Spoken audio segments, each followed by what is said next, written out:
A new crisis over Taiwan would likely be a significantly more serious affair than earlier such episodes in the mid-1950s and mid-1990s. The fate of Taiwan's 23.5 million inhabitants could hang in the balance. Indeed, life as we know it could change dramatically if the coming Taiwan crisis is not prudently managed. It has become commonplace to lay the blame for growing tensions over Taiwan squarely with Beijing. China's strongman leader, Xi Jinping, has put the island front and centre in his signature China Dream, a vision for making the Middle Kingdom wealthy and powerful again. In a January 2019 address, commemorating the 40th anniversary of China's message to compatriots in Taiwan, Xi delivered a stark message. Taiwan must accept Beijing's preferred one country, two systems model for reunification, or face the military consequences. But China's coercive tactics are part of a larger, more complex picture. Beijing is also reacting to changes on Taiwan, where the passage of 7 decades since the Chinese Civil War of 1945 to 49 has left the island's inhabitants feeling increasingly estranged from the mainland. Taiwan's leader, Tsai Ing-wen, asserts that Xi must face the reality of Taiwan's existence as a free and democratic society.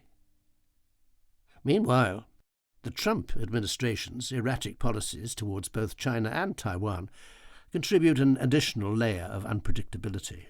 In fact, Beijing, Taipei, and Washington are each challenging the cross-strait status quo, which until now has for the most part kept the peace.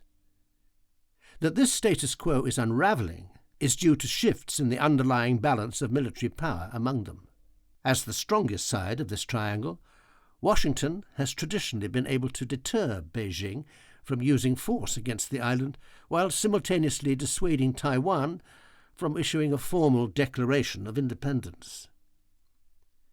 But the significant leaps forward that China's military has taken since the mid-1990s have altered that equation.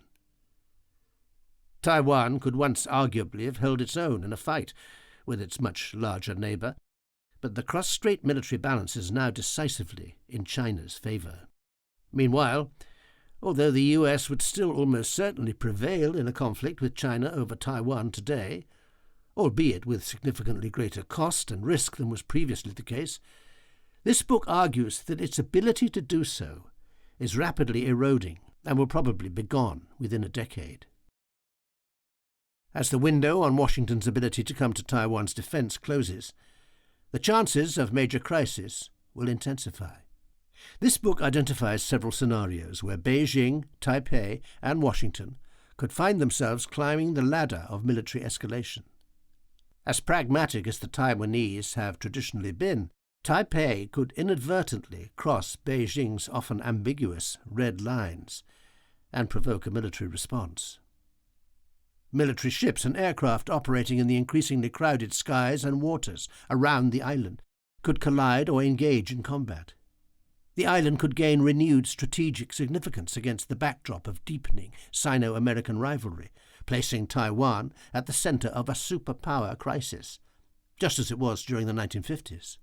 A crisis over Taiwan could also rapidly escalate as parties succumb to powerful military technical incentives to move early.